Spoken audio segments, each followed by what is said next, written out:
मैं बेसब्री से अपने पति का इंतजार कर रही थी। रात के तकरीबन 12 बज चुके थे और बैठे बैठे मेरी कमर अकड़ गई थी। लेकिन मेरे दिल में एक अजीब सी घबराहट और खुशी अंगड़ाई ले रही थी। आज मेरी शादी के पहले लम्हे की शुरुआत थी और मैं जानती थी कि इसकी शुरुआत बहुत ही यादगार होगी, क्योंकि मेरी लव मैरिज थी। मुझे पूरा यकीन था कि जिस तरह समीर के साथ मेरी मोहब्बत बहुत खूबसूरती के साथ पनपी थी, वैसी ही मेरी नई जिंदगी का हर दिन खुशियों से भरा होगा। बचपन से शादी का सपना देखने वाली हर लड़की की तरह मैं अपने पति के इंतजार में मरी जा रही थी। दिल चाहता था कि जल्द से जल्द वो मेरे पास आ जाए और आज की रात हमारे लिए खास बन जाए। आने वाले की हर आहट पर मेरे कान टिके थे कि तभी दरवाजा जोरदार आवाज के साथ खुला तो मैं एकदम से उछल गई। मेरा दिल जोर जोर से धड़कने लगा और सांसें तेज तेज चलने लगी। मुझे लगा कि वो कमरे में आ गया है, तो मैं शर्म और हया से अपनी पलकें झपकाने लगी और नजरें झुका ली। मैं खुद को संभालती अपनी धड़कनों को काबू में लाने की कोशिश कर रही थी। मुझे कुछ भी समझ में नहीं आ रहा था, लेकिन जैसे ही कदमों की आवाज कमरे के अंदर आकर रुकी तो मैंने अंदाजा लगा लिया कि आने वाला मेरा पति नहीं था, ये मेरी सास की आवाज थी। मैंने घबरा कर नजरें ऊपर उठाई तो उन्हें अपने बेड के पास खड़ा पाया। उनकी आंखों में एक अजीब सा भाव था जिसे मैं समझ नहीं पाई। कैसी हो? उन्होंने पूछा। मैंने नरमी से जवाब दिया, जी ठीक हूँ। लेकिन मुझे अपने दिल पर एक अजीब सा बोझ महसूस होने लगा। वो बिना किसी हिचकिचाहट के मेरे दहेज का जायजा लेने लगी। तुम्हारी माँ ने सिर्फ एक कमरे का दहेज दिया है, वो भी पूरा नहीं। कम से कम इतना तो होना चाहिए ताकि कमरा खाली खाली ना लगे। उनके इस लहजे ने मेरे दिल को चीर कर रख दिया। मैंने नजरें नीचे कर ली। मुझे क्या पता था कि मेरी शादी की पहली रात ऐसी होगी कि दहेज की कमी का ताना मुझे सुनने को मिलेगा। बर्तन तो देखो, सिर्फ 4 बर्तन हैं। कितनी खाली खाली अलमारी लग रही है, वो मुंह बनाकर बोली। फिर उन्होंने बर्तनों की अलमारी खोली और टी सेल्फ में से चाय की प्याली उठाकर उसका निरीक्षण करते हुए कहा, देखो तो इसका मटेरियल कितना हल्का है। बस सस्ते सस्ते से बर्तन देकर अपनी जान छुड़ा ली है। तभी ननद आकर बोली, हाँ और क्या, इन्हें तो पता था कि कौन पूछने वाला है। और देख लो, ये तो हमारा ही बड़ा दिल है कि हम कुछ बोल भी नहीं रहे। मैं चुपचाप उनकी बातें सुन रही थी। दिल में एक अजीब सी बेबसी थी। ऐसा लग रहा था जैसे मैं किसी खरीदार के सामने खड़ी हूँ जो मेरी माँ के प्यार की कीमत लगा रहा है। हालांकि मैं किसी दूसरे परिवार में ब्याह कर नहीं आई थी। मेरी शादी तो अपनों में ही हुई थी। ये मेरी बुआ का घर था, लेकिन आज वो सिर्फ मेरी सास के रूप में नजर आ रही थी। और दूल्हे के घर वालों के लिए जो कपड़े तुम्हारी माँ ने देने थे, वो कहाँ हैं? ये सुनकर मैं और भी ज्यादा परेशान हो गई। मुझे नहीं पता था बुआ, मम्मी ने ही रखे होंगे, शायद किसी बक्से में पड़े हों। चलो सुबह देख लूंगी। वो भी बर्तनों की तरह, बस सस्ते दाम के ही होंगे। कौन सी खुशी की बात है जो अभी मैं निकाल कर देखूं। उनकी बात पर मैं दुख से सोचने लगी कि मेरी माँ ने अपनी हैसियत के मुताबिक हर चीज दी थी और सब जानते थे कि हम किसी अमीर परिवार से रिश्ता नहीं रखते। मेरी बुआ को तो हमारी गरीबी के बारे में बहुत अच्छी तरह से एहसास था। वो जानती थी कि मैं बचपन से ही अपने पिता के बिना पली बड़ी हूँ और मेरी माँ ने अपनी जिंदगी बहुत इज्जत से गुजारी है और बड़ी मुश्किल से मुझे पाला था। वो प्राइवेट स्कूल टीचर थी और उनकी सैलरी बहुत ही मामूली सी थी, लेकिन उन्होंने मेरी पढ़ाई और परवरिश में कभी कोई कमी नहीं छोड़ी। हालांकि सारी जिंदगी सिंगल मदर होने की वजह से उन्होंने बहुत सारी मुश्किलों का सामना किया। बुआ मेरी मम्मी की कुर्बानियों से अच्छी तरह वाकिफ थी और हमेशा पहले मम्मी की तारीफें करती रहती थी, लेकिन आज वो एक सास के रूप में बिल्कुल बदल चुकी थी। उनकी बातों ने मुझे अंदर से तोड़कर रख दिया था। मेरी आंखों में आंसू भर आए थे, लेकिन मैं खामोश रही। अब तक ऐसे क्यों बैठी हो? कपड़े चेंज कर लो और सो जाओ। समीर तो सुबह तक ही आएगा, क्योंकि वो अपने दोस्तों के साथ बैठा होगा। उनके ये शब्द मेरे लिए और ज्यादा हैरान परेशान करने वाले थे। शादी की पहली रात थी और वो कितनी बेफिक्री से ये बात कह रही थी कि मेरा पति मेरे पास नहीं आएगा। उनके बात करने के अंदाज में ना तो कोई फिक्र थी और ना ही कोई एहसास। मेरा दिल एक भारी बोझ के तले किसी जख्मी परिंदे की तरह फड़फड़ाने लगा। क्या ये वाकई मेरी शादी की पहली रात है? क्या ऐसा भी होता है? कहीं दिल में ढेर सारे सवाल उठने लगे थे, लेकिन मैंने कुछ भी नहीं कहा। वो फिर से बोली, अच्छा, ये गोल्डन पर्स मुझे दो जरा। मैंने कांपते हाथों से अपना पर्स उन्हें पकड़ा दिया। उन्होंने पर्स को तुरंत खोला और उसमें अंदर झांका। पर्स में मेरी मुंह दिखाई के पैसे पड़े हुए थे। फिर उन्होंने पर्स मेरी गोद में वापस फेंक दिया। मैं हैरान रह गई। उनके व्यवहार में ना तो कोई नरमी थी और ना ही कोई शराफत। और वो फिर कमरे से चली गई। उनके जाते ही मेरी रुकी हुई सांसें थोड़ी ठीक हुईं। मैं कुछ देर के लिए हैरान परेशान बैठी रही। उनके अचानक आ जाने से दिल और दिमाग जैसे थम सा गया था। मैं बार बार दरवाजे की तरफ देखती कि कहीं वो फिर से वापस ना आ जाएं।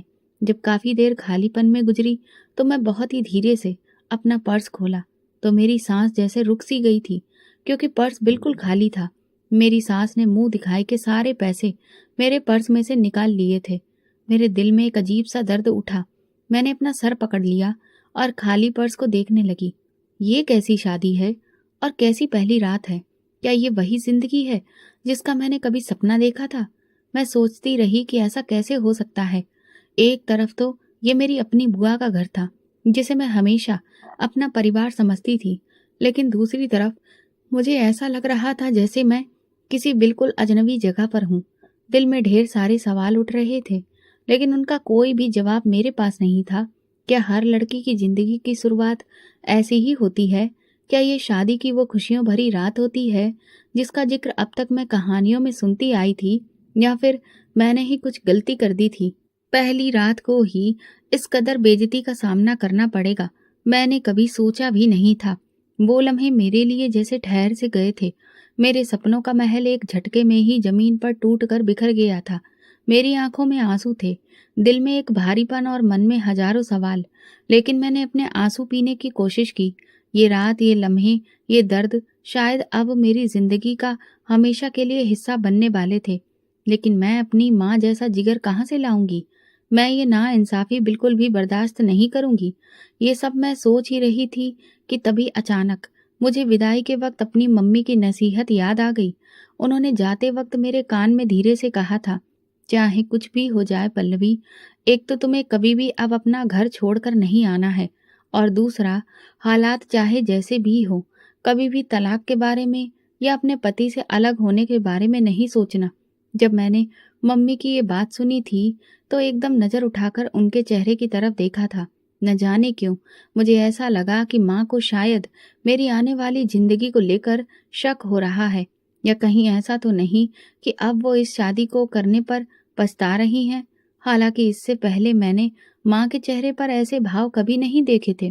क्योंकि विदाई का वक्त था तो मैं उनसे ज्यादा बात नहीं कर सकी, लेकिन मेरा इरादा था कि शादी के बाद मुझे जब भी मौका मिलेगा तो मैं उनसे ये जरूर पूछूंगी कि क्या उन्हें किसी तरह का कोई पछतावा हो रहा है। कमरे में आने और बुआ के जाने के बाद मैंने दिल में एक फैसला ले लिया कि मेरी माँ ने अपनी सारी जिंदगी मेरी खातिर कुर्बान कर दी। हालांकि अगर वो चाहती तो तलाक के तुरंत बाद दूसरी शादी कर सकती थी, लेकिन उन्होंने मेरी खातिर अपनी पूरी जिंदगी अकेलेपन के साथ गुजार दी। उन्होंने मुझसे कभी कुछ नहीं मांगा, बस सिर्फ इतना कहा था कि ये मेरी इच्छा है कि तुम अपना घर बसा लो। तो उनकी बातें जब मुझे याद आईं तो मैंने सोच लिया कि मैं अपनी बुआ के व्यवहार से परेशान नहीं होंगी, बल्कि हर मुमकिन कोशिश करूंगी कि अपनी जिंदगी मम्मी को दिए हुए वादों के मुताबिक गुजारूं, और एक दिन मैं इस घर में अपनी जगह बना लूंगी। मैंने धीरे से पर्स बंद किया और दिल ही दिल में खुद को मजबूत करने की कोशिश की। मेरी शादी की पहली रात की शुरुआत भले ही बेकार रही, लेकिन अब भला इसमें हो भी क्या सकता था। रात तेजी से गुजरती जा रही थी और मैं अकेली अपने कमरे में बैठी थी। मुझे बहुत तेज भूख लग रही थी, लेकिन मेरी बुआ या घर में किसी को भी इस बात की जरा सी भी फिक्र नहीं हुई कि मेरे लिए खाना भेज देते। मुझे रह रहकर समीर पर भी बहुत गुस्सा आने लगा था। काश वो यहाँ होता तो मेरे लिए कुछ खाना ही अरेंज करवा देता। अब मैं करूं तो क्या करूं? शादी के सारे फंक्शंस के बीच मैं अपने मायके में भी ठीक से खाना नहीं खा सकी थी। माँ से अलग होने के एहसास ने ही मेरा सारा सुख चैन छीन लिया था, और मेरी भूख भी खत्म हो गई थी। अब जब थोड़ा थोड़ा स्ट्रेस खत्म हुआ तो मुझे ठीक ठाक भूख का एहसास हुआ, लेकिन अब मैं भला कहूँ किससे? शादी का ये भारी भरकम लहंगा अब मुझे बहुत परेशान कर रहा था, तो मैंने सोचा कि मैं इसे चेंज कर लेती हूँ। अब तक तो मैं रस्मों के लिहाज से बैठी थी, लेकिन फिर मैं उठी और अपना लहंगा बदलकर साधारण से कपड़े पहन लिए और बिस्तर पर आकर लेट गई। मुझे रोशनी में सोने की आदत नहीं थी, लेकिन एक तो ये जगह नई थी और दूसरा मैं यहाँ अकेली थी। इसलिए मैंने लाइट ऑन करके सोने की कोशिश की, मगर इतनी थकावट के बावजूद भी मुझे नींद नहीं आ रही थी। तभी अचानक दरवाजे पर हल्की सी दस्तक हुई। दस्तक का ये अंदाज मैं आधी नींद में होने के बावजूद भी पहचान गई थी और तुरंत हड़बड़ाकर उठ बैठी। देखा तो दरवाज़ा खोलकर समीर अंदर दाखिल हो रहा था। मुझ पर नज़र पड़ते ही वो धीरे से मुस्कुराया, लेकिन फिर उसने तुरंत ही अपनी नज़रें झुका ली। कैसी हो? वो मेरे पास आकर गिरने वाले अंदाज में लेट गया और बड़े ही रोमांटिक लहजे में मुझसे पूछा। उसके इस मोहब्बत भरे लहजे को सुनकर मैंने बड़ी ही मुश्किल से अपने आंसुओं को छुपाते हुए जवाब दिया, ठीक हूँ।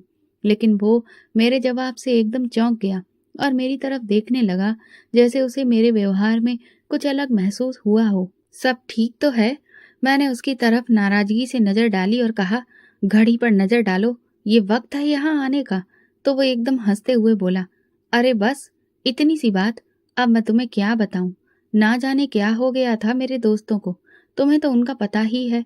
वो लोग मेरी जान छोड़ ही नहीं रहे थे। बड़ी मुश्किल से मैं अपनी जान छुड़ाकर यहाँ आया हूँ, लेकिन तुम इतनी संजीदा क्यों हो? तो मैंने जबरदस्ती हल्की सी मुस्कान होठों पर सजा ली, लेकिन अंदर से मेरा दिल बहुत बोझिल था। बुआ की बातों का बोझ अब भी मेरे दिल पर तना हुआ था। उनके शब्दों का तीखापन अब भी मेरे मन में गूंज रहा था। लेकिन उस वक्त अपनी शादी की पहली रात, समीर का साथ होना, मैं सब कुछ जो भी बुरा था भुला देना चाहती थी। इसीलिए जब समीर ने मेरी तरफ प्यार से हाथ बढ़ाया तो मैंने एक पल की भी देर किए बिना उसका हाथ पकड़ लिया। उसकी मुस्कुराहट और गहरी हो गई। उसने कहा, तुम्हें पता है मेरी माँ ने कितने प्यार से सारी शादी की तैयारियां की थी। वो चाहती थी कि सब कुछ बिल्कुल परफेक्ट हो। हालांकि तुम तो जानती हो कि वो हमारी शादी के लिए तैयार नहीं थी, लेकिन सिर्फ मेरी खुशी के लिए वो मान गई और शादी के हर एक फंक्शन में उन्होंने बढ़ चढ़कर हिस्सा लिया है। इसीलिए मैं तुमसे बस एक ही बात की मांग जरूर करूंगा, चाहे कुछ भी हो जाए। मेरी माँ की किसी भी बात का तुम बुरा मत मानना। वो दिल की बुरी नहीं है, बस जुबान की थोड़ी कड़वी हैं। इसीलिए अगर उनकी तरफ से कोई बात हो भी जाए तो उसे इग्नोर कर दिया करना। तुम्हें पता है कि मैं उनका इकलौता बेटा हूँ। उनके कितने अपने अरमान भी होंगे। न जाने क्यों समीर की बात सुनकर मेरे दिल के अंदर एक चुभन सी पैदा हुई। वो लगातार अपनी माँ और उनसे जुड़े हुए अरमानों की बातें तो कर रहा था, लेकिन मैं क्या महसूस कर रही हूँ इस बारे में वो बात ही नहीं करना चाह रहा था। ये सच था कि जब समीर ने बुआ से कहा कि वो मेरा रिश्ता लेकर हमारे घर जाएं, तो उन्होंने साफ मना कर दिया था। वो चाहती थी कि समीर का रिश्ता कहीं बाहर अलग हटकर किसी बहुत ही अच्छे खाते पीते पैसे वाले घराने की लड़की से हो। बुआ समीर के लिए वही लड़की लाना चाहती थी, लेकिन समीर ने उन्हें साफ साफ बता दिया था कि इस घर में अगर कोई भी लड़की बहू बनकर आएगी तो वो सिर्फ और सिर्फ पल्लवी होगी। मेरी बुआ इस बात से बहुत ज्यादा नाराज हो गई थी और बहुत आग बबूला भी हुई थी। उन्होंने समीर को समझाने की बहुत कोशिश की, लेकिन समीर उस वक्त टस से मस नहीं हुआ। फिर भी बुआ समीर को मनाने की कोशिश करती रही। रिश्ते कराने वाली एक औरत ने बुआ को जब एक रिश्ता दिखाया था तो उसमें लड़की बाहर किसी दूसरे देश में रहती थी और लड़की के माँ बाप ऐसा लड़का चाहते थे जो लड़की से शादी करके उसके साथ ही विदेश में सेटल हो जाए। वे लोग बहुत पैसे वाले थे, इसलिए मेरी बुआ को ये रिश्ता बहुत ज्यादा पसंद आया था और वो यही चाहती थी कि समीर देश से बाहर चला जाए ताकि उनके घर के हालात काफी अच्छे हो जाएं। वैसे भी मोहल्ले में जितने भी लड़के विदेश गए थे उनके घर के हालात कुछ ही महीनों में बदल गए थे। इसीलिए बुआ ने तुरंत ही इस रिश्ते के लिए हाँ कर दी थी। लेकिन मुसीबत तब हुई जब समीर ने इस बात से बिल्कुल इनकार कर दिया। उसने साफ साफ कह दिया था कि अगर उसकी शादी जबरदस्ती की गई तो वो ये घर छोड़कर हमेशा के लिए चला जाएगा। समीर की धमकी पर बुआ की तो जान ही निकल गई थी। वो हमारे घर आई और उन्होंने माँ से कहा कि तुम समीर को बुलवाकर साफ साफ कहो कि पल्लवी का रिश्ता मैं तुम्हारे साथ नहीं करूंगी। ये सुनकर माँ भी हक्का बक्का बुआ की तरफ देखने लगी। उन्हें समझ में ही नहीं आ रहा था कि ये सब क्या हो रहा है। तब बुआ ने बताया कि समीर पल्लवी को दिलो जान से चाहता है और अब काफी दिनों से मेरे पीछे पड़ा हुआ है कि मैं जाकर पल्लवी का रिश्ता मांगूं, जबकि मैं उसका रिश्ता एक बहुत बड़े अमीर परिवार में करना चाहती हूँ। लड़की वाले लड़के को विदेश बुला रहे हैं, और क्या चाहिए। बुआ की बात सुनकर मेरा दिल जोर जोर से धड़कने लगा। मैं ये तो जानती थी कि समीर बेवफा नहीं है, वो मर तो सकता है लेकिन बुआ की बताई हुई जगह पर किसी भी हालत में शादी नहीं करेगा, लेकिन फिर भी दिल घबरा रहा था। माँ ने इत्मीनान से बुआ की सारी बात सुनी और कहा, तुम बिल्कुल भी फिक्र मत करो, तुम समीर को रात को मेरे पास भेज देना, मैं उसे खुद समझा दूंगी। तो बुआ बोली, अरे वो समझाने से नहीं समझेगा, बस तुम एक काम करो, अगर तुम मेरी अच्छी भाभी हो तो मैं समीर को भेजूंगी और तुम बस उसे साफ साफ दो टूक अंदाज में कहना कि मैं तुम्हारी शादी किसी भी हालत में पल्लवी से नहीं होने दूंगी, बल्कि एक झूठा बहाना भी कर देना कि तुमने पल्लवी का रिश्ता किसी दूसरी जगह तय कर दिया है। बुआ की ये बात सुनकर माँ ने अफसोस से भरी एक गहरी सांस ली और फिर उनकी तसल्ली की खातिर कह दिया, ठीक है, मैं समीर से ऐसा ही कहूंगी, तुम फिक्र मत करो। बुआ के जाने के बाद मम्मी रोने लगी तो मैं उनके पास चली गई। मैं ये देखकर हैरान थी कि मम्मी आखिर रो क्यों रही हैं। तो उन्होंने मेरी तरफ देखकर कहा, मैं तो अब तक बेफिक्र थी कि तुम्हारा रिश्ता परिवार में ही हो जाएगा, समीर की शक्ल में मुझे एक अच्छा दामाद मिल जाएगा, लेकिन मेरा नसीब तो जैसे मुझे दुख देने पर तुला हुआ है। शुरू से ही समीर को देखकर मेरे दिल में ये अरमान करवट बदलता रहता था कि तुम्हें मैं अपने जान पहचान के लड़के से ही ब्याह दूंगी, तुम्हें कहीं बाहर नहीं जाना पड़ेगा। लेकिन यहाँ तो मामला ही कुछ और है। तुम्हारी बुआ को तो अब कुछ भी नजर नहीं आ रहा कि किस तरह से उनकी भतीजी ने अब तक अपनी जिंदगी गुजारी है। बिना बाप की पली हुई बच्ची का एहसास तक नहीं किया उन्होंने। अगर वो समीर का रिश्ता लेकर मेरे घर आती तो मुझे बहुत खुशी होती, क्योंकि उन्हें मेरे हालात कोई छुपे हुए तो नहीं थे। आखिर वो तुम्हारे पिता की बहन हैं, और अगर आपस के रिश्ते ही एक दूसरे का एहसास नहीं करेंगे तो फिर कौन करेगा। लेकिन सच कहाँ है कि किसी ने, आजकल तो अपनों का रंग भी सफेद हो गया है, और फिर जब तुम्हारे बाप ने ही हमसे अपना रिश्ता नहीं रखा और अपनी जिम्मेदारी नहीं समझी, तो भला उसकी बहन जिम्मेदारी क्यों समझेगी। मैं माँ के कंधे पर सर रखकर रोने लगी, क्योंकि मैं भी समीर को दिल ही दिल में पसंद करती थी और उसके बिना जीने के बारे में सोच भी नहीं सकती थी। मम्मी ने बुआ को निश्चिंत करके घर तो भेज दिया था, लेकिन इसके बाद मेरा जीना बहुत मुश्किल हो गया था। मुझे ऐसा लगता था कि मेरी सांसें ही बंद हो जाएंगी। मम्मी मेरे चेहरे की बदली हुई रंगत और मेरे दिल में बैठे हुए दुख को बहुत अच्छे से जानती थी, इसीलिए वो मेरे लिए बहुत फिक्रमंद थी। वो बार बार चुपके चुपके मेरी तरफ देखती और आंखें भर लाया करती थी। शाम को जब समीर आया तो मम्मी ने उसे समझाने की कोशिश की कि वो अपनी माँ की बात मानकर वहीं पर शादी कर ले जहाँ पर वो चाहती हैं। तो समीर ने बड़ी ही हैरानी से मम्मी की तरफ देखा और कहा, आप मुझे सच बताइए, क्या मेरी मम्मी यहाँ आई थी? क्या उन्होंने आपसे आकर कोई बात कही है? इस पर मम्मी एकदम से घबरा गई और बातों को पलटते हुए बोली, तुम्हारी माँ को तो यहाँ पर आए हुए बहुत समय हो गया है, वह हमारे घर पर नहीं आई हैं और ना ही मेरी उनसे इस मुद्दे पर कभी कोई बात हुई है। लेकिन मुझे पता चला है कि तुम उनके बताए हुए रिश्ते से इनकार कर रहे हो और इसीलिए वो हद से ज्यादा परेशान हैं। तो मैं तुम्हें ये बात अब साफ साफ बताना चाहती हूँ कि मैं पल्लवी का रिश्ता बाहर करूंगी। इस बात पर वो हैरत और परेशानी की मिलीजुली हालत के साथ माँ को देखने लगा और फिर एकदम से बोला, मैं आपके बारे में तो कुछ नहीं कह सकता, लेकिन मुझे बस ये जानना है कि क्या ये फैसला पल्लवी का भी है। तो मम्मी उसकी बात पर और ज्यादा परेशान हो गई और बोली, पल्लवी में इतनी हिम्मत नहीं है कि वो मेरे किसी भी फैसले के खिलाफ बोले। मैं जहाँ कहूंगी वो वहीं पर चुपचाप शादी करेगी। इस पर समीर बहुत ज्यादा नाराज हो गया और गुस्से से बोला, आप लोगों को ना जाने क्या हो गया है, हम बच्चे एक साथ जिंदगी गुजारना चाहते हैं। हमारे बड़ों को हमारे इस फैसले को खुशी खुशी अपनाना चाहिए था, लेकिन बहुत ही अफसोस की बात है कि हमारे बड़े ही हमारे रास्ते की रुकावट बन रहे हैं। ये सुनकर अचानक मम्मी के मुंह से फिसल गया, मैं तो बिल्कुल भी रुकावट नहीं बन रही। तो इस बात पर समीर एकदम से चौंक कर मम्मी की तरफ देखने लगा और बोला, मैं जानता हूँ मामी कि मैं आपको बुरा नहीं लगता, लेकिन आप माँ की बातों में क्यों आ रही हैं? तो उसकी बात पर मम्मी खामोश हो गई।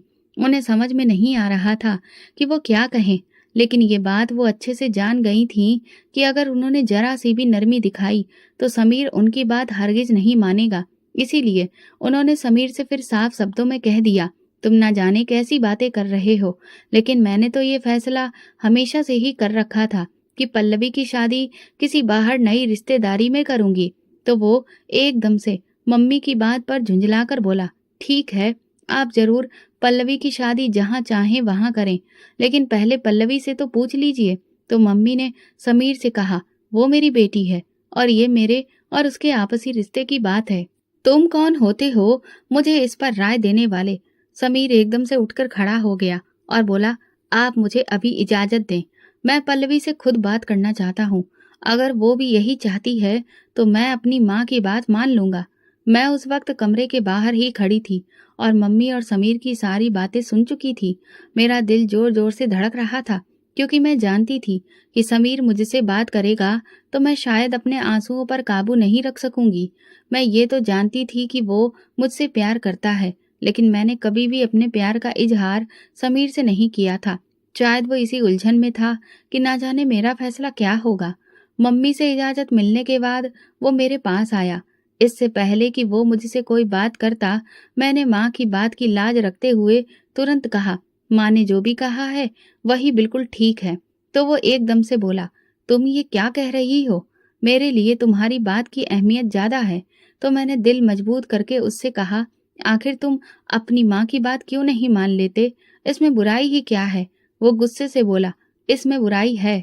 मैं तुम्हारे अलावा किसी और से शादी करने के बारे में सोच भी नहीं सकता। और ये बात मैं तुम्हें कई बार पहले भी बता चुका हूँ, लेकिन फिर भी मैं तुम्हें मजबूर नहीं करूंगा। ये तुम्हारी अपनी जिंदगी है और अपना फैसला है। मेरी तो शायद मोहब्बत ही एक तरफा थी, तो मैं तुम्हें क्या कहूँ? ये कहकर वो एक हारे हुए दिल के साथ हमारे घर से निकल गया और मैं पत्थर की मूरत बनकर वहीं खड़ी रह गई। मेरी हालत ऐसी थी कि जैसे काटो तो खून नहीं, मेरा दिल दिमाग सब सुन्न पड़ गया था। उसके जाने के बाद मेरी तबीयत बहुत ज्यादा खराब हो गई। तो माँ ने मुझे हिम्मत देते हुए कहा, ऐसे घर में शादी करके जाने का भला क्या फायदा जहां पर तुम्हारी कोई कदर ही नहीं हो। मैं तुम्हारी बुआ को बहुत अच्छे से जानती हूँ, वो अपनी मनमानी हर हाल में करके ही रहेंगी। इसीलिए बेहतर यही है कि तुम अभी से अपने दिल को मजबूत कर लो और भगवान ने चाहा तो तुम्हें भी कोई इज्जत देने वाला अच्छा घर मिल ही जाएगा। माँ मुझे जितना मजबूत करने की कोशिश कर रही थी, मैं उतना ही बिगड़ती जा रही थी। और फिर अचानक पूरे परिवार में एक धमाका हुआ। सबको पता चला कि समीर ने ढेर सारी नींद की गोलियां खा ली हैं और उसकी हालत बेहद नाजुक है। ये सुनकर मेरे पैरों तले से जमीन खिसक गई थी। मुझे अपने सामने अब कुछ भी दिखाई नहीं दे रहा था। गिरते पड़ते रोते हुए मैं और मम्मी हॉस्पिटल की तरफ भागे। वहां देखा कि बुआ की हालत भी बहुत बिगड़ी हुई थी। वो बार बार बेहोश होकर गिर रही थी। हमने बड़ी मुश्किल से उन्हें संभाला। 24 घंटे आईसीयू में एडमिट रहने के बाद समीर की हालत में थोड़ा बहुत सुधार हुआ था, लेकिन वो अभी भी खतरे से बाहर नहीं था। वो हल्की बेहोशी में था, लेकिन लगातार सिर्फ मेरा नहीं नाम ले रहा था। डॉक्टर ने मुझे आईसीयू में बुलवाया। बुआ से सब्र नहीं हुआ, वो भी मेरे साथ आ गई। जब उनकी नजर अपने बेटे पर पड़ी, जो पीली रंगत में आंखें बंद किए लेटा था और लगातार मेरा नाम पुकार रहा था, तो उन्होंने एकदम से समीर के पैरों को पकड़कर कहा, बेटा तुम जल्दी से बस ठीक हो जाओ, फिर मैं तुम्हारी शादी पल्लवी से ही करवा दूंगी। हालांकि उनके मुंह से ये बात बस निकलने की देर थी कि समीर ने एकदम से आंखें खोल दी। बुआ की जान में जान लौटी और फिर उन्होंने अपनी जुबान का मान रखते हुए अस्पताल से वापसी के अगले दिन ही मेरी और समीर की सगाई करवा दी। ये सगाई 2 साल तक चली। मम्मी जब भी शादी की बात करती तो बुआ कोई न कोई बहाना लेकर बैठ जाती। कुछ वक्त बाद माँ को ऐसा लगने लगा था कि जैसे बुआ ये शादी करवाना ही नहीं चाहती, बस ऐसे ही देर कर रही हैं। लेकिन जिस दिन समीर की नौकरी लगी, उसी दिन उसने अपनी माँ को समझा बुझाकर जिद करके हमारे घर भेजा था कि शादी की तारीख पक्की की जा सके। और फिर इस तरह से समीर की वजह से हमारी शादी मुमकिन हो पाई। मैं अपने दिल में हालांकि घर को लेकर कोई बहुत बड़े सपने लेकर नहीं आई थी। मैं जानती थी कि बुआ मुझे कोई खास पसंद नहीं करती, लेकिन मुझे ये नहीं पता था कि वो दिल की इतनी सख्त होंगी कि अपने घर लाकर पहले दिन ही दुल्हन से इस तरह की बातें करेंगी। मेरा दिल उनकी बातों से बहुत परेशान हो गया था, लेकिन समीर को अपने पास देखकर मुझे लगा जैसे मैं बेकार की चीज़ों को लेकर परेशान हो रही हूँ। समीर ने मुझे जब लगातार गुमसुम देखा तो एकदम से बोला, तुमने लहंगा चेंज क्यों कर लिया? अभी तो लहंगे में मैंने तुम्हें जी भरकर देखा भी नहीं था। वो जिस अंदाज में बोला, मैं शर्मा गई। वो मेरे पास आया और मेरे बालों को सहलाने लगा। उसका एहसास मोहब्बत से भरा हुआ था। तुम बहुत थक गई हो, आराम कर लो, कल रिसेप्शन है, उसमें भी काफी भाग दौड़ होगी, कहीं बीमार ना हो जाओ। उसकी इतनी केयर पर मैं पिघल सी गई और उसके कंधे पर सर रख दिया। अगली सुबह का सूरज तेज था। अपनी शादीशुदा जिंदगी की नई सुबह पर मेरा दिल कुछ डरा हुआ और कुछ नई उम्मीदों से भरा हुआ था, क्योंकि जिसे मैंने चाहा था वो मेरे बगल में लेटा हुआ था। अचानक मेरी बुआ की बातें याद आईं तो पूरे शरीर में झुरझुरी सी दौड़ गई। मैं फ्रेश होकर बाथरूम से निकली ही थी कि अचानक हमारे कमरे का दरवाजा जोर जोर से बजने लगा। मैं बहुत बुरी तरह से घबरा गई थी। समीर की तरफ देखा तो वो अभी भी सो रहा था। कहीं उसकी नींद में खलल ना हो जाए, इसलिए मैं दौड़कर दरवाजे की तरफ गई। जैसे ही दरवाजा खोला तो सामने मेरी नंद खड़ी थी। उसने एकदम सपाट चेहरे के साथ मेरी तरफ देखा और फिर अजीब अंदाज में बोली, तुरंत नीचे आ जाओ, नाश्ता लगा हुआ है, फिर बार बार हमसे कुछ भी नहीं होगा। ये कहकर वो मेरे जवाब का इंतजार किए बिना ही चली गई।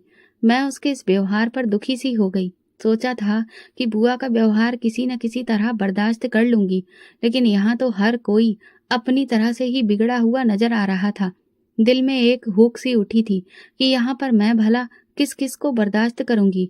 नीचे अकेले बुआ को फेस करना मुझे परेशान करने लगा, तो मैंने समीर को उठाया और फिर हम दोनों एक साथ डाइनिंग रूम में आए। वहां वो नाश्ते की टेबल पर बैठी हुई थी और उनकी नजरों में वही तेजी थी जो मैंने रात को महसूस की थी। कमाल है, तुम्हारी माँ तो सारे रस्म रिवाज भूल कर बैठी हुई हैं।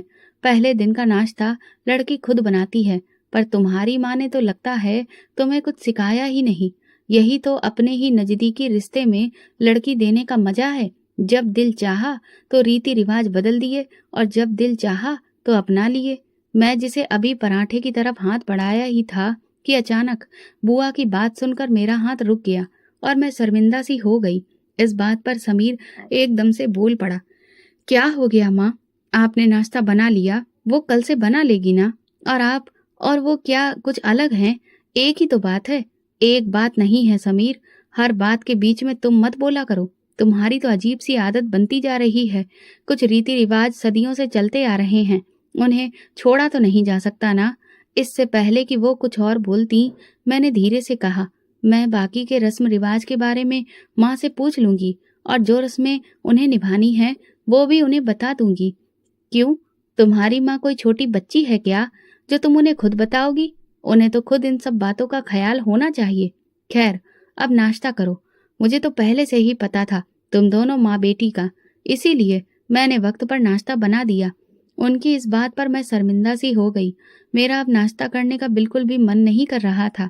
बुआ ने एक छोटी सी बात पकड़कर मुझे इतनी खरी खरी सुना दी थी कि मैं गले तक भरकर बैठ गई थी। समीर नाश्ता कर रहा था और साथ साथ मुझसे भी बातें कर रहा था, लेकिन जब उसने देखा कि मैं नाश्ता नहीं कर रही तो उसने एकदम से मेरे सामने पराठा और चाय रखी और फिर जैसे ही उसने थोड़ा सा पोहा मेरी प्लेट के सामने रखा तो एकदम बुआ गुस्से से बोली, ये क्या कर रहे हो समीर? तुमने तो गुलामगिरी का सिलसिला पहले दिन से ही शुरू कर दिया। हमारे यहाँ तो पत्नियां उठकर अपने पति को खुद नाश्ता परोस कर देती हैं और तुम अपनी पत्नी को ये सब दे रहे हो। यहाँ तो उल्टी ही गंगा बह रही है। अरे भाई, हद है। कम से कम इतना तो ख्याल रखो कि घर में जवान बहनें हैं, वो तुम्हारी ये हरकतें देखेंगी तो उन पर क्या असर पड़ेगा? कुछ शर्म, कुछ लिहाज होता है? कुछ नियम कायदे होते हैं खाने पीने के? अगर तुम्हें अपनी बीवी के यही चोचले उठाने हैं तो बेहतर होगा कि कमरा बंद करके जो मर्जी करो, कम से कम हमारी आंखों से तो ओझल होगा। समीर एकदम से घबरा गया और कनखियों से मेरी तरफ देखते हुए बोला, वो माँ, असल में पहला दिन है ना, और ये कुछ खा भी नहीं रही थी तो मैंने सोचा कि मैं खुद इसके सामने रख दूं। बुआ मुंह बनाकर बोली, तुमने तो हद ही कर दी है। मैं चुपचाप बैठी सब देख रही थी, लेकिन मेरा दिल और दिमाग बिल्कुल सुन्न थे। मैंने सिर्फ एक चाय का कप पिया और जैसे ही वहां से उठने लगी, तभी बुआ बोली, कहाँ जा रही हो? मैंने कहा, वो मैं अपने कमरे में जा रही हूँ। तो वो एकदम तीखे अंदाज में मेरी तरफ देखकर बोली, क्यों? इस वक्त कमरे में जाने का क्या तुक बनता है? नाश्ते के बर्तन पड़े हैं, उठाकर किचन में रखो और थोड़ा सा किचन साफ भी कर दो। मैं हैरत से बुआ की तरफ देख रही थी। मैं पहले दिन की दुल्हन थी, मेरी मेहंदी से अभी भी खुशबू आ रही थी और वो मुझे घर के कामों में लगा रही थी। मैंने समीर की तरफ देखा, लेकिन वो मजे से नाश्ते के साथ मोबाइल देख रहा था, जबकि मेरी नंद नाश्ता करने के बाद अपनी नेल पॉलिश लेकर बैठ हुई थी। मैंने गहरी सांस ली और फिर अपनी नंद और सास के झूठे बर्तन उठाकर किचन में रख दिए। समीर ने मुस्कुराते हुए अपनी माँ की तरफ देखकर कहा, माँ, कम से कम शादी के 1 हफ्ते तक इससे काम न करवाइए, उसके बाद तो इसे ही घर संभालना है। बुआ एकदम से उसे डांटते हुए बोली, देखो, मुझसे ये सब नौटंकी नहीं झेलनी। अब ये पहले दिन से ही घर संभाले। मैं तो बहुत थक चुकी हूँ और मेरी बेटियां भी सारी जिम्मेदारी उठाकर परेशान हो गई हैं। समझ गए तुम? फिर बुआ ने मेरी तरफ नफरत भरी नजर से देखा, जिससे मुझे अंदाजा हो गया था कि उनका ये व्यवहार सिर्फ एक दिन की बात नहीं है, बल्कि शायद अब पूरी जिंदगी मुझे इसी तरह से गुजारनी पड़ेगी। बुआ जो कभी मेरे लिए मोहब्बत और ख्याल रखने का जरिया रही थी, अब मेरे सामने एक सख्त सास बन चुकी थी। मेरी शादी के अगले ही दिन मेरी नंदें मेरे कमरे में आईं और एकदम से मेरे सूटकेस खोलकर बैठ गईं। मैं सोफे पर बैठी उन्हें चुपचाप देखती रही और मुझे ये समझ नहीं आ रहा था कि वे मेरे सूटकेस में क्यों हाथ मार रही हैं। मेरे सारे काम वाले कपड़े, जिन्हें माँ ने बहुत प्यार से खरीद कर मेरे बैग में रखा था, वे एक एक करके निकाल रही थी और अपनी बेटियों को देते हुए बोली, जाकर अपनी अलमारी में रख दो। मैं परेशानी से उठकर खड़ी हो गई। नंदों ने मजे से मेरे सारे कपड़े ले लिए। फिर वे मेरे मेकअप के सामान की तरफ बढ़ी, उसमें से अपनी मनपसंद की चीजें उठाईं और चलती बनी। मैं हक्का बक्का खड़ी उन्हें देखती रही, लेकिन उन्हें मना करने की हिम्मत मुझ में नहीं थी।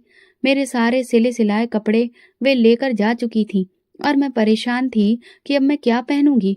तभी मेरी नंद आई और उसने अपने इस्तेमाल किए हुए कपड़े मेरे बेड पर रख दिए और बोली, ये मम्मी ने दिए हैं, आप इन्हें अपनी अलमारी में रख लो। मुझे उसकी बात पर बहुत हैरत हुई। ये तो तुम लोगों के कपड़े हैं, मैं क्यों पहनूं? तो वो एकदम से तड़प कर बोली, ये जाकर अपनी माँ से ही पूछो। मुझे जितना उन्होंने कहा है मैं उतना ही बताने आई हूँ। और वो तुरंत कमरे से बाहर चली गई। ये पुराने इस्तेमाल किए गए कपड़े देखकर मेरी आंखों में आंसू आ गए और मैं रोने लगी। मुझे समझ में नहीं आ रहा था कि मेरे वे नए कपड़े, जो मेरी विधवा माँ ने अपना पेट काट काट कर मेरे लिए तैयार किए थे, अब मेरी नंदों के कब्जे में थे। जिंदगी भर माँ ने खुद अच्छे कपड़े नहीं पहने थे। उसने सोचा था कि चलो बेटी की शादी में कुछ अच्छे कपड़े तो होने चाहिए। अब वे कपड़े नहीं थे और मैं अपने आंसू नहीं रोक पा रही थी। समीर घर पर नहीं था और अगर होता भी तो शायद वो अपनी माँ और बहनों को कुछ नहीं कहता। 1 हफ्ते बाद समीर मुझे हनीमून पर ले गया तो दिल का कुछ दुख कम हुआ था। उसने मुझे बेपनाह प्यार और खुशियां दी, जिसके लिए मैं उसकी शुक्रगुजार हूँ। वो मुझे खुश रखने की हर मुमकिन कोशिश करता था, लेकिन मेरे दिल पर बुआ का व्यवहार एक बोझ की तरह बढ़ता जा रहा था। हम बहुत खूबसूरत जगहों पर गए, समंदर की लहरों के साथ खेलते रहे, लेकिन मेरा मन कहीं और था। मैं एक ऐसी जंग लड़ रही थी जिसका समीर को एहसास तक नहीं था। जब हम घर लौटे तो एक नया दौर शुरू हुआ।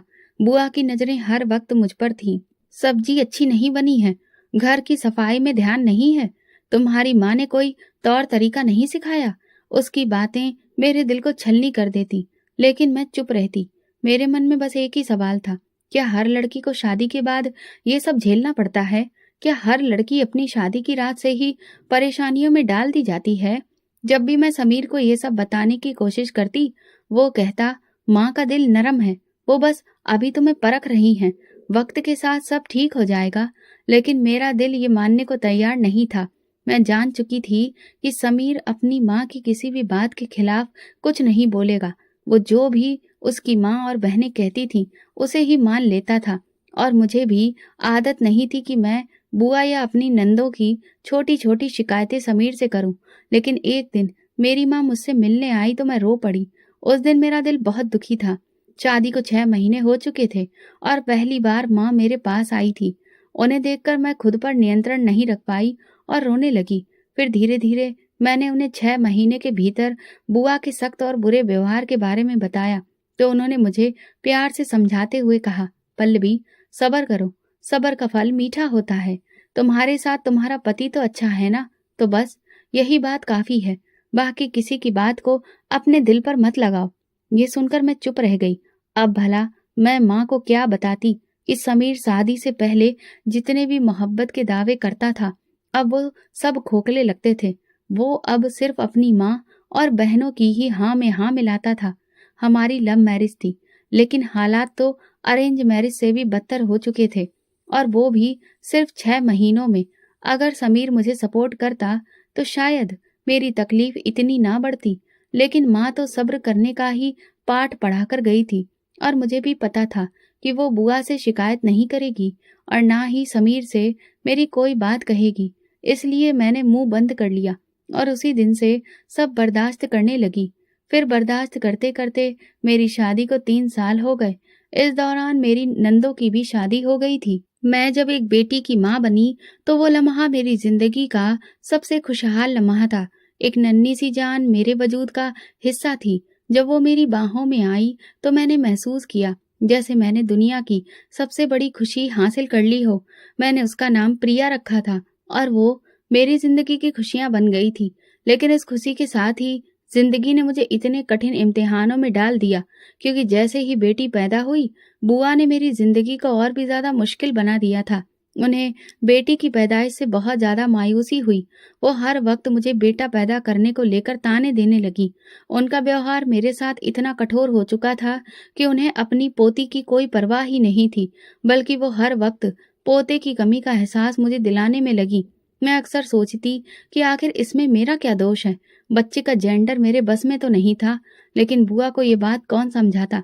दूसरी तरफ समीर भी मेरी मुश्किलों को समझने की बजाय मुझे और ज्यादा नजरअंदाज करने लगा। वो अब वैसा नहीं रहा था जैसा शादी की शुरुआत में था। उसके दिल में मेरे लिए मोहब्बत का कोई एहसास बाकी नहीं रहा था। बेटी की पैदाइश के बाद वो मुझसे बेरुखी बरतने लगा। मैंने कई बार उससे बात करने की कोशिश की, लेकिन वो मुझे नजरअंदाज करता रहा। मैंने उसके मोबाइल पर किसी और लड़की के साथ मोहब्बत भरी चैट भी पढ़ ली थी, और उसकी बेरुखी की वजह अब मुझे समझ में आ गई थी। जब मैंने उसे समझाना चाहा तो वो उल्टा मुझ पर ही बिगड़ने लगा, और मेरी मोहब्बत का अंजाम मेरी उम्मीदों के बिल्कुल उलट हो गया। मैंने सोचा कि शायद वक्त के साथ हालात बेहतर हो जाएंगे, लेकिन ऐसा कुछ नहीं हुआ। मेरा दिल हर चीज से उखड़ चुका था। मैं अपनी बेटी के साथ वक्त गुजारने की कोशिश करती, लेकिन समीर की बेरुखी और बुआ की कठोरता ने मेरी हर खुशी को गम में बदल दिया था। मैंने हर मुमकिन कोशिश की कि समीर का दिल एक बार फिर से जीत सकूं, लेकिन वो अब किसी और के बारे में सोचने लगा था। उसके दिल में ना तो मेरे लिए प्यार बचा था और ना इज्जत। अब तो हम एक ही कमरे में भी नहीं सोते थे। जब मैंने इस बात की शिकायत की तो वो कहने लगा कि बच्ची के रोने की वजह से मैं ठीक से सो नहीं पाता हूँ, इसीलिए मैंने अपना कमरा अलग कर लिया है। लेकिन मुझे पता था कि वो झूठ बोल रहा है, क्योंकि मेरी बेटी तो इतनी प्यारी थी कि वो तो रात भर आराम से सोती रहती थी। बल्कि समीर को मैंने खुद पूरी पूरी रात जाग कर न जाने किससे कॉल पर बातें करते सुना था। शायद वही लड़की थी जिसकी चैट मैंने पढ़ी थी। फिर एक दिन मेरी जिंदगी पर एक और कयामत टूटी। समीर ने मुझे बताया कि उसने दूसरी शादी कर ली है। ये खबर मेरे लिए इतनी तकलीफ दे थी कि मैं कुछ देर तक सुन ही नहीं पाई। मैंने बुआ से मदद की उम्मीद की, लेकिन उन्होंने भी अपनी नई बहू को खुशी खुशी अपना लिया। समीर ने मेरे मुंह पर तलाक के पेपर मारे। मैं रोती हुई वापस अपनी माँ के पास चली आई थी। मेरी माँ ने मुझे तसल्ली दी और कहा कि सब ठीक हो जाएगा, ये वक्त भी गुजर जाएगा। उन्होंने मुझे समझाया कि इन हालात का मुकाबला करो और हिम्मत मत हारो। लेकिन मैं जानती थी कि अब मेरी कोई अहमियत नहीं रही समीर और बुआ की नजरों में। अब तो सिर्फ नई बहू और उससे होने वाला बच्चा ही जरूरी था। जब मेरी सौतन ने घर में कदम रखा था तो मेरी हालत बहुत खराब हो गई थी। पहले तो समीर ने मुझे तलाक नहीं दिया, क्योंकि उसे फ्री की नौकरानी चाहिए थी। मेरी सौतन भी मेरे साथ नौकरों के जैसा ही व्यवहार करती थी। वो हर वक्त मुझ पर हुक्म चलाती, मेरी मौजूदगी उसे बर्दाश्त नहीं थी। मैंने कई बार समीर से शिकायत की कि वो अपनी नई पत्नी को रोके, लेकिन वो उल्टा मेरा ही मजाक उड़ाने लगा। और फिर एक दिन मैं अपनी सौतन से लड़ पड़ी। मैंने कहा, जितना ये घर तुम्हारा है उतना ही मेरा भी, प्लीज अब खुद भी सुकून से रहो और मुझे भी रहने दो। लेकिन उसने 2-4 बातें लगाकर समीर को बता दी, तो समीर ने मुझे तलाक दे दिया और कहा, ये घर अब तुम्हारा नहीं है, यहाँ से निकल जाओ, क्योंकि तुमने मुझे दिया ही क्या है, सिर्फ एक लड़की, जबकि मेरी नई पत्नी तो मेरे बेटे की माँ बनेगी। इसीलिए मुझे अब तुम्हारी कोई जरूरत नहीं है। बेहतर है कि तुम हमारी जिंदगी से दूर चली जाओ। मेरे पास अब कोई रास्ता नहीं बचा था। मैं अपनी बेटी को लेकर अपनी माँ के घर चली आई। माँ ने मुझे हिम्मत दी। मैंने भी फैसला कर लिया था कि अब मैं हिम्मत नहीं हारूंगी और जीवन में एक अच्छा मुकाम हासिल करूंगी। लेकिन मुझे समझ नहीं आ रहा था कि मैं क्या करूं। मैंने भगवान से प्रार्थना की कि वो मेरा साथ दे। मैं ठीक ठाक पढ़ी लिखी थी, लेकिन इतनी पढ़ाई में एक अच्छी नौकरी मिलना मेरे लिए बहुत मुश्किल हो रहा था। और फिर मुझे अपनी बेटी की देखभाल भी करनी थी। इसीलिए मैंने घर पर रहकर ही सिलाई का काम शुरू किया। शुरुआत में मैंने आसपास के लोगों के कपड़े सिले, लेकिन फिर मैंने ध्यान दिया कि आजकल सोशल मीडिया का जमाना है और लोगों को अलग अलग तरह की डिजाइनों वाले कपड़े बहुत पसंद आते हैं और वे उनके मुंह मांगे दाम देने को भी तैयार रहते हैं। मुझ में ये हुनर था कि मैं जो भी कपड़ा देख लेती थी उसे बिल्कुल वैसा ही सिलकर तैयार कर देती थी। इसीलिए धीरे धीरे मैंने अच्छे कपड़ों की डिजाइन्स निकाली और बेहतरीन ड्रेसेस को कम दाम में सिलकर तैयार करना शुरू किया। शुरुआत में लोगों ने ज्यादा ध्यान नहीं दिया, लेकिन जब मैंने अपने सोशल मीडिया अकाउंट पर उन कपड़ों की तस्वीरें डाली तो उनकी डिमांड धीरे धीरे बढ़ने लगी। मुझे ये समझ में नहीं आ रहा था कि मैं उन कपड़ों को दूसरे शहर तक कैसे पहुंचाऊं। लेकिन फिर मैंने कुछ लोगों से जानकारी इकट्ठा की और धीरे धीरे मेरा छोटा सा घर में चलने वाला सिलाई सेंटर एक बुटीक की दुकान में 1 साल के अंदर बदल गया। मैंने वहां 2 और लड़कियों को काम पर रखा। कपड़ों की डिजाइन्स मैं तैयार करती थी, उनकी कटिंग करना और किस तरह का काम होगा ये सब मैं देखती और सिलाई का काम वे दोनों लड़कियां संभालती थीं। 3 साल बीते तो मेरा बिजनेस काफी अच्छा चलने लगा था।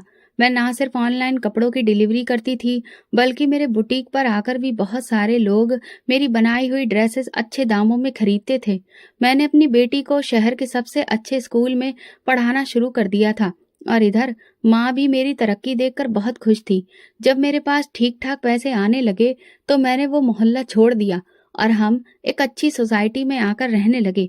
एक बार जो मैंने मेहनत करना शुरू किया तो फिर दोबारा पीछे मुड़कर नहीं देखा। मेरा वो छोटा सा बुटीक और 2 लोगों का स्टाफ 8 साल के बाद एक फैक्ट्री में बदल चुका था, जहां आज सैकड़ों लोग मेरे अधीन काम कर रहे थे। मैं अब शहर में एक सफल बिजनेस वुमन के नाम से जानी जाती थी।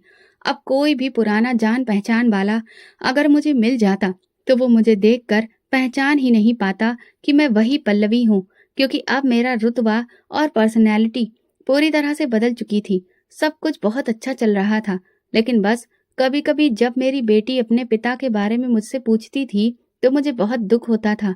मुझे समझ ही नहीं आता था कि मैं उसे क्या जवाब दूं और एक मासूम बच्ची के लिए पिता की कमी कैसे पूरी करूं। एक दिन जब मैं रोज की तरह ऑफिस पहुंची तो मेरे मैनेजर ने मुझे बताया कि 2 लोग मुझसे मिलने आए हैं। थोड़ी देर बाद जब मैं रिसेप्शन एरिया में पहुंची तो ये देखकर हैरान रह गई कि मेरे सामने बुआ और समीर खड़े थे, लेकिन उनकी हालत देखकर साफ पता चल रहा था कि वे बहुत मुश्किल दौर से गुजर रहे हैं। उन्होंने मुझे जैसे ही देखा, दोनों ने नमस्ते किया। ये देखकर मुझे बहुत अजीब लगा। एक वो दिन था जब इन्हीं दोनों ने मुझे धक्के देकर मेरे घर से निकाल दिया था और आज ये लोग मुझे इज्जत दे रहे थे। पहले तो मैंने सोचा कि मुंह फेर कर चली जाऊं, लेकिन फिर कुछ सोचकर मैं वहीं बैठ गई और पूछा, आप आज मेरे पास क्यों आए हैं?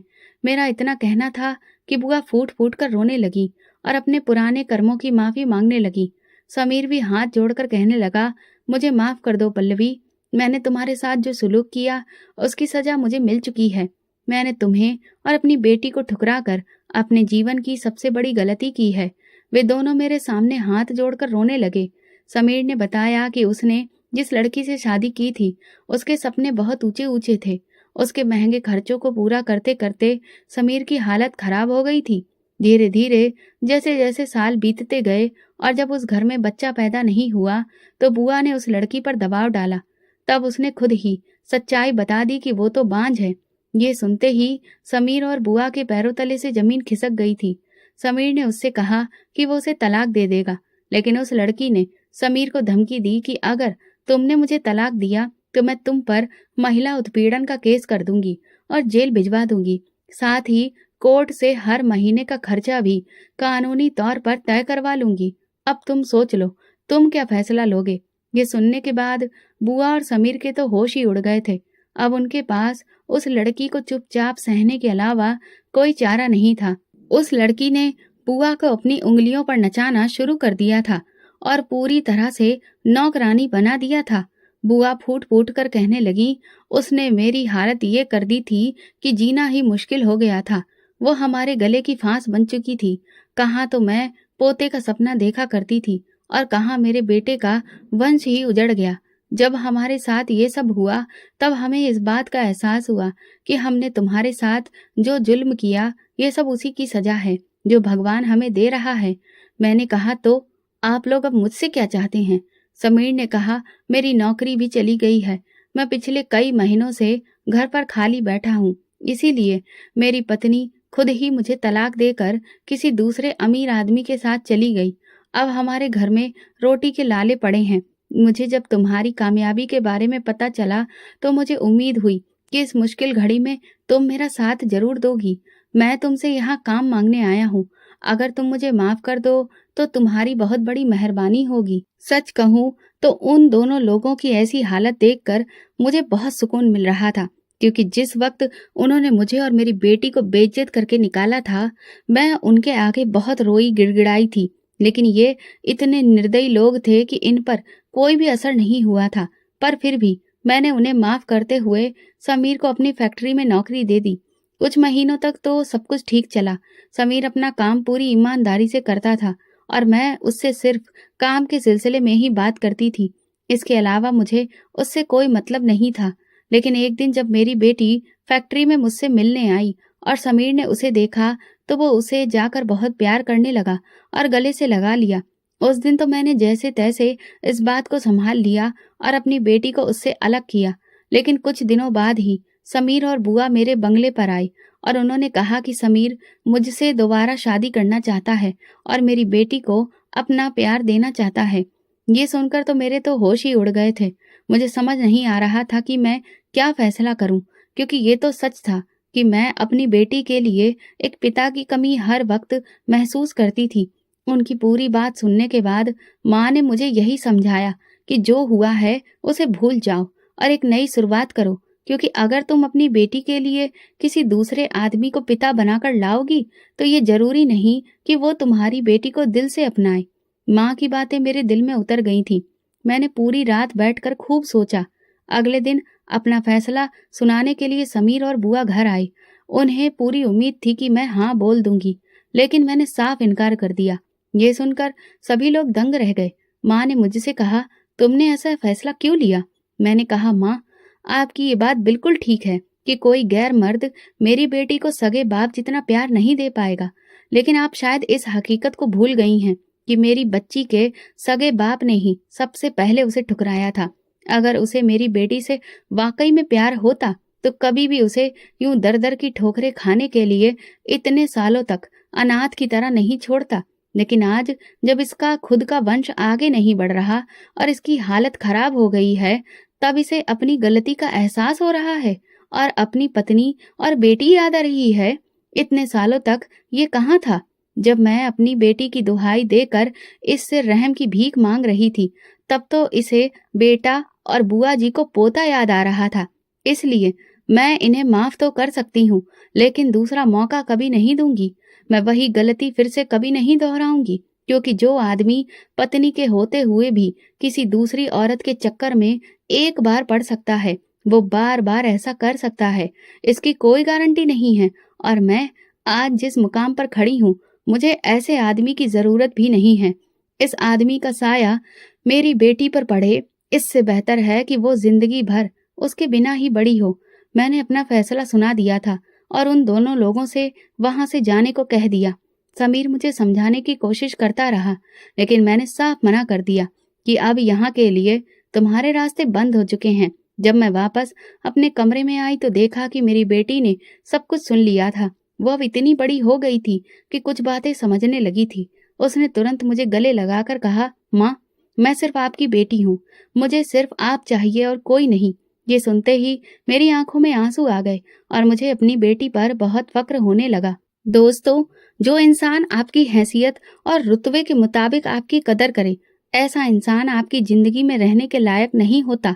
और एक बार बेवफाई करने वाले साथी पर कभी दोबारा भरोसा नहीं किया जा सकता। लेकिन फिर भी मैं आपसे पूछना चाहती हूँ, क्या मैंने जो फैसला किया है वो सही था या गलत? तो दोस्तों, अगर आपको हमारी कहानी पसंद आई हो तो कमेंट करके ज़रूर बताएं। वीडियो को लाइक करें और ज़्यादा से ज़्यादा शेयर करें। अगर आप चैनल पर नए हैं तो सब्सक्राइब जरूर करें और नोटिफिकेशन बेल दबाएं ताकि अगली अपडेट सबसे पहले आपको मिले। धन्यवाद।